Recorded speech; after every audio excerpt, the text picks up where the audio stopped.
Hello everyone and welcome back into the GSMC Dead Ball Sports Podcast and concluding today's show. If you're a European football fan, you might want to stick around because I've always wanted to do this on a sports show. Talk about a sport I love, heading across the pond to look at an unexpected top of the table clash in the Premier League. I know this game is going to come up in about a week's time, and I might be looking at this a little bit too in advance, but this game is going to be one of the most intriguing in all of Europe this season. Nottingham Forest taking on Liverpool as Daniel Ritchie enters the chat. Thank you for your contributions, Daniel.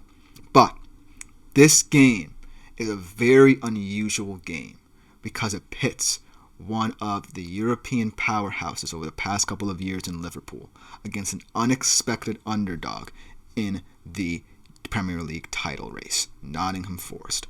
Let's talk about Nottingham Forest a little bit and how their unexpected rise up the Premier League table has caught everyone by surprise, but how they've truly shown that this title chase could be for real.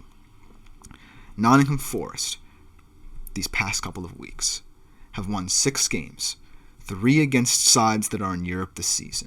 United, Spurs, and just checking this article here, Aston Villa. 3 teams in title contention along with Brentford and Everton, 2 sides that on their day can be in good form. They have 9 clean sheets this season, the most of any Premier League side. Their 40 points accumulated this season are 8 more than they achieved all of last year, Nuno Espirito Santo's first year's manager, when they finished 1 place above the relegation zone.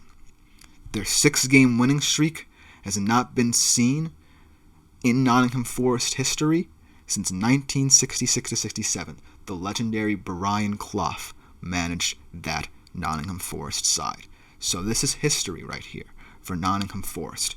And they're doing it with a 33-year-old striker who has been a Premier League cast-off, kind of a guy who's fallen to the wayside, in Chris Wood, who has scored half their goals this season, and an electrifying midfield front 3 trio of Morgan Gibbs-White, Callum Hudson-Odoi, and Anthony Elanga this season, who have really provided the pace and creativity in this side.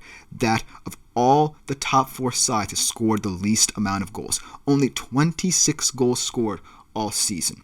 But their identity, their culture, stems from perhaps the most solid backline in all of Europe this season. Nuno Espirito Santo, the manager, has done this with all of his teams, really centered on building through the backline.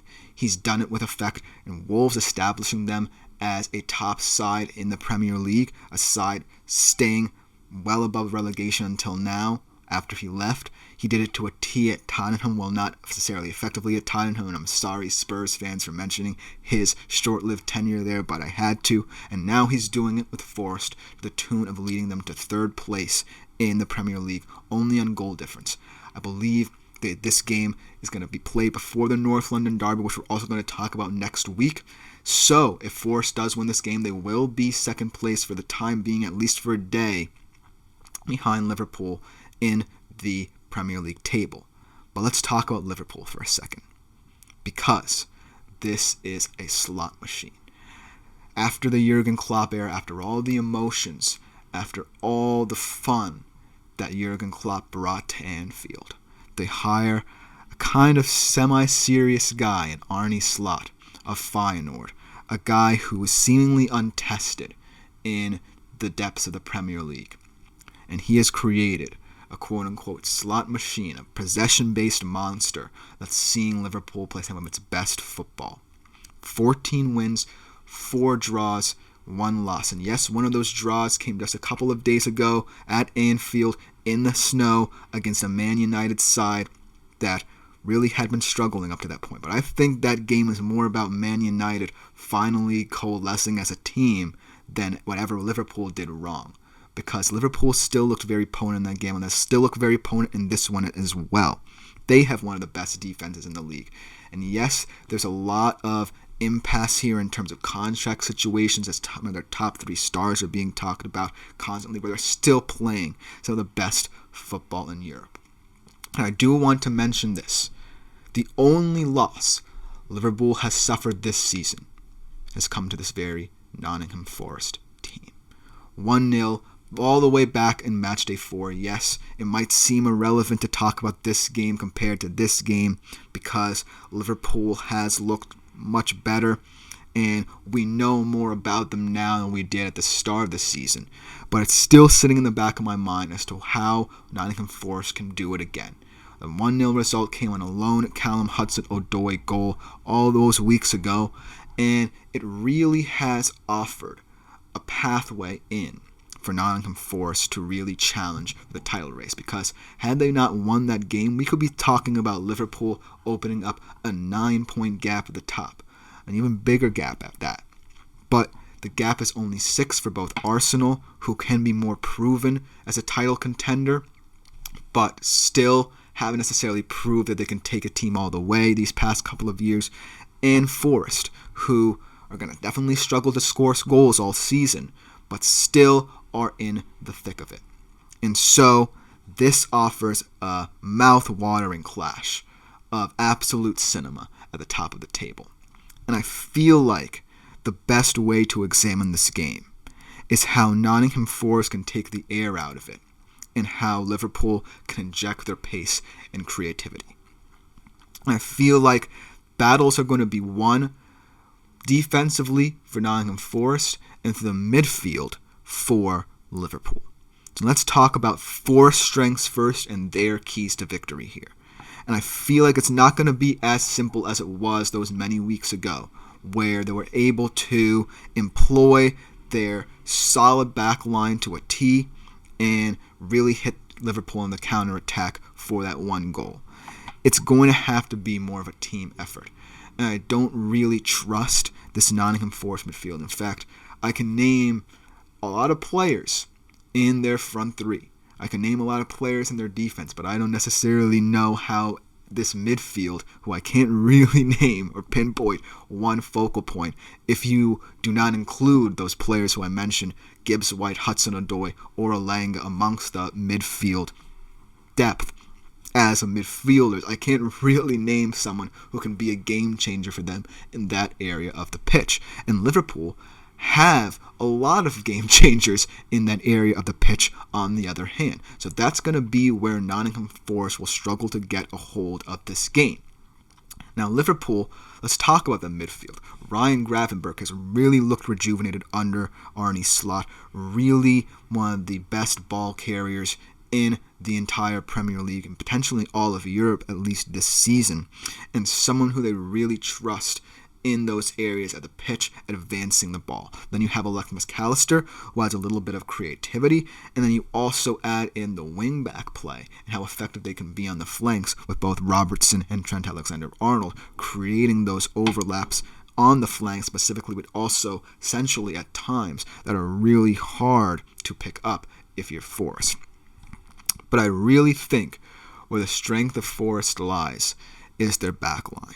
Specifically, their center backs, Murillo and Nikola Milenkovic, who have really stepped up this season, and if you ask me, would be in my Premier League team of the season if the season ended today, as Kyle Oifer enters the chat.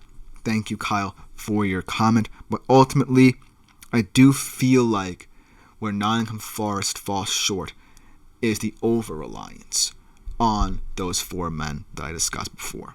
Chris Wood, yes, turning back the clock this season, really showing that he can still be a competent goal scorer, competent target man for a team like Forest, for a team like Burnley, like he was for many years. But I do feel like there's going to be some point where you can't rely on him much. And yes, they have a guy in Taiwo Awoniyi who offers a lot of pace and creativity up front as a substitute, but I do feel like he's not necessarily going to be the best option to break down a resolute Liverpool backline. I do think that Morgan Gibbs-White is someone who could be an X factor in this game. I love his creativity. I love the area of the pitch he takes up.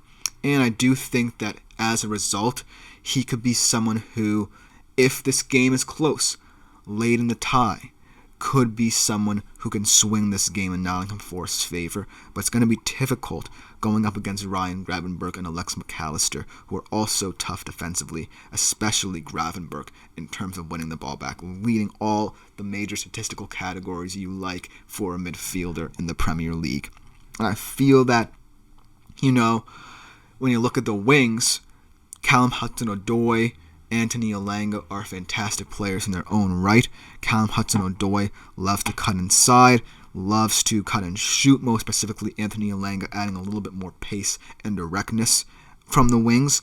But I do feel like even though Liverpool love having advanced wingbacks, Arne Slot has found a way where both Robertson and Trent Alexander-Arnold aren't that exposed anymore, to the point where they're actually becoming pretty elite defensively. Elite in terms of stopping counter-attacking teams like Nottingham Forest. And so, while Nottingham Forest can revel in the fact that if they win this game, their Leicester-like hopes of winning the Premier League will stay alive, and Nuno Espirito Santo will be hailed as their own Claudio Ranieri, it's going to be tough. And if you're not necessarily a soccer fan or European football fan, you might not get that reference, but for those who know, you know what I'm talking about. But ultimately, I feel that this game will be one too much for Nottingham Forest. I don't necessarily think a team right now can beat Liverpool twice this season. You can hold them to a draw, much like Manchester United surprisingly did. It's going to have to be on a snowy pitch in those conditions, because this Liverpool team is going to be too potent for this Nottingham Forest attack to really compensate for their lack of goal-scoring threat from a counter-attacking perspective. So that's why I'm going to take Liverpool in this one, 3-1. I think Mo Salah is going to score in this one. I think Luis Diaz, Thiago Jota off the bench. If he comes off the bench, it's going to look lively. And I do think that Ryan Gravenberch will control this game very nicely in the midfield for them. Let me know what you think about this game if you are a footy fan in the comments. I love talking football. Hopefully, we get to talk a little bit more about it throughout this show's tenure. But for the time being, this has been the GSMC Dead Ball Sports Podcast. I've been your host, Christopher Shepard. Thank you all for tuning into the first edition of this new chapter in my career as a GSMC Sports Network podcaster. Like, follow, and subscribe to the show to continue keeping up to date with it. Remember, as always, this is all about your input now. I want to know what sports you want me guys talking about, so do it through the Super Chat, Super Thanks, and Super Stickers features here on YouTube to contribute and interact a little bit more directly. I really want to know what you guys are thinking about this new show and what avenues it can take. But other than that, I'm out until tomorrow, same time as always, 3:30 p.m. Eastern. Thank you for tuning in. We'll enjoy the ride together on the GSMC Dead Ball Sports Podcast.